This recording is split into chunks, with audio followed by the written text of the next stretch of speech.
আয় মুমিন মুসলমান, আল্লাহ পাকের সৃষ্টি কত বড় কত বড়। আল্লাহ আসমান বানাইছে, আল্লাহ জমিন বানাইছে, আল্লাহ তাআলা সূর্য বানাইছে, আল্লাহ তাআলা চন্দ্র বানাইছে, আল্লাহ তাআলা তারকা বানাইছে। এই বিশাল সূর্য, এই বিশাল তারকা সব কিছু আল্লাহ তাআলা বানাইছেন একমাত্র বান্দাদের জন্য। আর বান্দাকে বানাইছে একমাত্র আল্লাহ পাকের ইবাদতের জন্য। ইয়া ইলাহি তু মেরা মাবুদ হ্যায়, ইয়া ইলাহি তু মেরা মাশূক হ্যায়, ইয়া ইলাহি মুঝসে মুঝকো दूर कौन, ताके देखो मुझ में तुझको एक नजर, या इलाही तू मेरा महबूब है, या इलाही तू मेरा माशूक है। যারা আল্লাহ পাকের পাগল তারা আল্লাহ পাকের সৃষ্টি দেখলে বুঝতে পারবে আল্লাহ কত বড় কত বড়।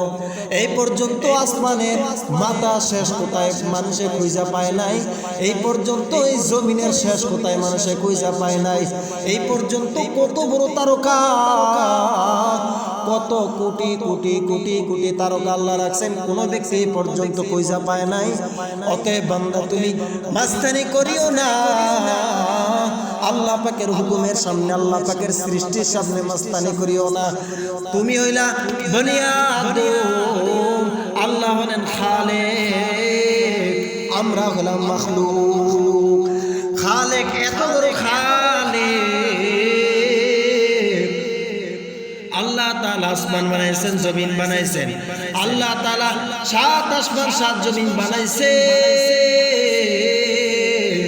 একের পর এক আসমান আল্লাহ বানাইছেন। প্রথম আসমান থেকে দ্বিতীয় আসমানটা, প্রথম আসমানের কাছে দ্বিতীয় আসমানটা বড়, দ্বিতীয় আসমানের কাছে তৃতীয় আসমানটা বড়, তৃতীয় আসমানের কাছে চতুর্থ আসমানটা বড়, চতুর্থ আসমানের কাছে পঞ্চম আসমানটা বড়, পঞ্চম আসমানের কাছে ষষ্ঠ আসমান বড়। আল্লাহ তাআলা 7 আসমান বানাইছে, 7 আসমান আল্লাহ পাকের আরশে আজিমের কাছে একেবারে ছোট। আল্লাহ কত বড় বানানেওয়ালা খালেক, আল্লাহু আলা কুল্লি শাইইন কাদির। আল্লাহ তাআলা এত বড় শক্তিশালী, আল্লাহ বলেন আল্লাহু আলা কুল্লি শাইইন কাদির। আমি আল্লাহ তাআলা শক্তিশালী। কেমন শক্তিশালী তোমরা জানো নি? আমি আল্লাহ আসমান বানাইলাম, এই আসমানটা আমি আল্লাহ বিনা খুঁটিতে টানে রাখছি। এমন খালেক,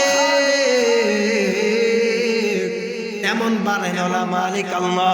ওই আল্লাহর সাথে পাল্লা দিয়া কেউ পারবে না, ওই আল্লাহ পাকের সাথে টক্কর দিয়া কেউ পারবে না রে বান্দা। নাস্তিকেরা যতই বড় মাস্তানি করুক না কেন, তারা বহুত কিছু হয়ে গেছে, তারাই দুনিয়াতে বহুত কিছু হয়ে গেছে, আসলে কিছুই হয় না। তারা যদি আল্লাহকে বিশ্বাস নাও করে কোনো সমস্যা নাই, তাদের জাহান্নামে তারাই যাইবে। আমার আল্লাহ এত বড় খালেক, আমার আল্লাহকে যারা মানবে তারাই কামিয়াবি, তারাই সফলতা।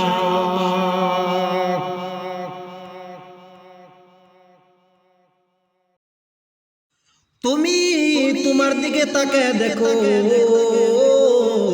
তুমি তোমার দিকে তাকায় দেখো রে বাবা, এই দুটা হাত আল্লাহ তাআলা দান করেছেন। তুমি চাও না, না চাওয়ার পরে আল্লাহ তাআলা তোমাকে দুটো হাত দান করেছেন। ও বান্দা, তুমি আল্লাহর কাছে দুটা চক্ষু চাও না, কিন্তু আল্লাহ তাআলা তোমাকে দুটা চক্ষু দান করেছেন। আর তুমি আল্লাহ তাআলার কাছে কিডনি চাও না, আল্লাহ তাআলা একটা কিডনি দিলেও পারতেন, আল্লাহ তাআলা তোমাকে দয়া করে দুটা কিডনি দান করলেন। তুমি আল্লাহর কাছে চাও না, আল্লাহ পাক দয়া করে মায়া করে দুটা পাও তোমাকে দান করলেন। তুমি আল্লাহর কাছে চাও না, দয়া করে মায়া করে আল্লাহ তাআলা দুটা কান আল্লাহ তাআলা তোমাকে দান করেছেন। তুমি আল্লাহ পাকের কাছে চাও নাই, আল্লাহ তাআলা দয়া করে মায়া করে নাক, মুখ, চোখ আল্লাহ দান করেছেন। অতএব বান্দা আল্লাহর সাথে মাস্তানি করিও না। তুমি বহুত কিছু হয়ে গেছো, তুমি আসলে কিছুই হও নাই, কিছুই হও নাই। আল্লাহ পাকের সামনে বাহাদুরি করে কোনোদিন টিকতে পারবা না, কারণ আল্লাহু আলা কুল্লি শাইইন কাদির। আল্লাহ কিন্তু বেহুদা বলেন নাই। আল্লাহ যত বড় শক্তিশালী, আল্লাহ তাআলা এই কোরআনের আয়াত দিয়ে বুঝায় দিলেন আমি কিন্তু সাধারণ কোনো শক্তিশালী না। খালিকু কুল্লি শাইইন, আল্লাহ তাআলা সব কিছুর বানানোওয়ালা মালিক। অতএব মালিকের সামনে কোনো মাস্তানি চলবে না, মালিকের সামনে কোনো বাহাদুরি চলবে না। দুনিয়ার মালিকের সামনে যদি কোনো ব্যক্তি বাহাদুরি করতে যায়, দুনিয়ার মালিকেরা তাকে বের করে দেয়, চাকরি তাকে বের করে দেয়। অতএব আল্লাহর সামনে যিনি খালেক, যিনি বাদশার বাদশা, তার সামনে যদি কোনো ব্যক্তি মাস্তানি দেখায়, দুনিয়ার মালিক যদি রাগান্বিত হয়, তাহলে বলো আমার আল্লাহ কেন রাগান্বিত হবেন না? যা করবা বান্দা বুঝিয়া শুনিয়া করো। দুটা চক্ষু বন্ধ হওয়ার আগে আল্লাহর পরিচয় নিয়ে কবরে যাও রে আসে। যদি অন্ধকার কবরে গুনাহ নিয়ে যাও, তাহলে কিন্তু কবরের আযাব সহ্য করতে পারবা না রে বাবা। অন্ধকার কবরে যাওয়ার আগে হিসাব নিয়ে কবরে যাও। তোমার মতো আমার মতো কত বান্দা কবরে চলে গেছে, কত যুবক ভাই অন্ধকার কবরে চলে গেছে। অনেক সন্তান দুনিয়া আছে, সন্তানের সামনে মা বাবার সামনে সন্তান চলে গেছে, আবার সন্তান আছে মা বাবা চলে গেছে, ছোট ভাই আছে বড় ভাই চলে গেছে, বড় ভাই আছে ছোট ভাই চলে গেছে। অতএব বান্দা কার জন্য বাহাদুরি দেখাইবা, কার জন্য দুনিয়ার সম্পত্তি জমা করবা, যার জন্য করতেছো সে কিন্তু তোমার কবরে কিন্তু তোমার জবাব দিবে না, সে কিন্তু তোমার সাথে তোমার কবরে যাইবে না। তোমার কবরে তিনটা প্রশ্ন উত্তর কিন্তু তুমি দেওয়া লাগবে। যদি তিনটা প্রশ্নের উত্তর না দিতে পারো, তোমার জন্য কিন্তু জাহান্নামের আযাব কিন্তু নির্ধারিত আছে। অতএব বান্দা আল্লাহ পাকের সামনে মাথা নত করে দাও আর বলো হে মালিক, দুনিয়াতে হাজারো অন্যায় করেছি, তুমি যদি মাফ না করো আমাকে আর কেউ মাফ করনেওয়ালা নাই।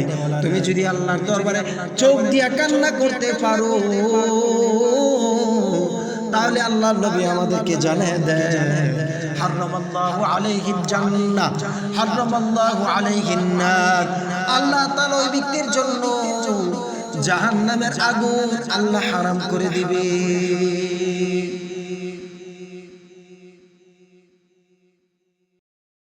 আমরা যারা এখানে বসে আছি, আমরা কি বলতে পারবো যে আমরা জাহান্নামের আগুন থেকে বাঁচতে পারবো? আমরা কি বলতে পারবো যে সন্তান আমি দুনিয়াতে রেখে গেছি এই সন্তান আমাকে জাহান্নামের আগুন থেকে বাঁচাইতে পারবে? আমরা কি বলতে পারবো যে বিবিকে আমি এতদিন পর্যন্ত ভরণ পোষণ দিলাম, এই বিবির কারণে কি আমি জাহান্নামের আগুন থেকে বাঁচতে পারবো নাকি? না না, আপনি কোনো গ্যারান্টি দিতে পারবেন না। আপনি এমন সন্তান দুনিয়াতে রেখে গেছেন, আপনি মরার সাথে সাথে আপনার জায়গা জমি নিয়ে ভাগ হওয়া শুরু হয়ে গেছে, আপনার সম্পত্তি নিয়ে ভাগ বন্টন হওয়া শুরু হয়ে গেছে। আপনার এই ছেলে বলে আমাকে এত দেওয়া লাগবে, আপনার ওই ছেলে বলে আমাকে এত দেওয়া লাগবে। কেমন সন্তান জন্ম দিয়েছে, কেমন সন্তান আপনি পয়দা করেছেন, আপনি মরার সাথে সাথে সন্তান দুনিয়াতে এখনো পর্যন্ত শুরু হয়ে গেছে। অনেক সন্তান আছে বছরে একবার আসে বাবার কবর জিয়ারত করার জন্য, অনেক সন্তান আছে 3 বছর 4 বছর পরে আসে একবার বাবার কবর জিয়ারত করার জন্য ঈদের সময়। কেমন সন্তান, এমন সন্তান রেখে গিয়া কি লাভ? যে সন্তান একবারও কবরের সামনে আসে না, যে সন্তান আমার জন্য কবর জিয়ারত করে না, যে সন্তান আমার জন্য দান সদকা করে না, এমন সন্তান দিয়া কি লাভ? এমন সন্তান দুনিয়াতে রেখে যাও, যার কারণে আল্লাহর কাছে বলতে পারবো মালিক আমি এমন সন্তান কষ্ট করে রেখে আসছি, নিজে খাইয়া না খাইয়া এমন সন্তানকে আমি রেখে আসছি, যে সন্তানের কারণে আল্লাহ আজকে আমি মাফ পাবো। অতএব বান্দা অহংকারী করিও না, অহংকারী করিস না। হাসরের ময়দানে কিন্তু প্রত্যেকটা মানুষ কিন্তু ধরা খেয়ে যাবে। হাসরের ময়দানটা এমন কঠিন আযাবের ঘর, এমন কঠিন আযাবের ময়দান হবে যে ময়দানে মানুষ বাঁচতে পারবে না। নবীরা পর্যন্ত নাফসি নাফসি বলে কান্না শুরু করবে। নবীরা যদি নাফসি নাফসি বলে কান্না করে, তাহলে বলো আপনার আমার কি উপায়? বাঁচার কোনো জায়গা নাই, পালাবার কোনো সুযোগ নাই। এজন্য শেখ সাদি রহমাতুল্লাহ আলাইহি বলেন, চেল সারে উমরে আজিজাত গুজাশত মেজাজে তু আসহালি তিফলে নাগাশ।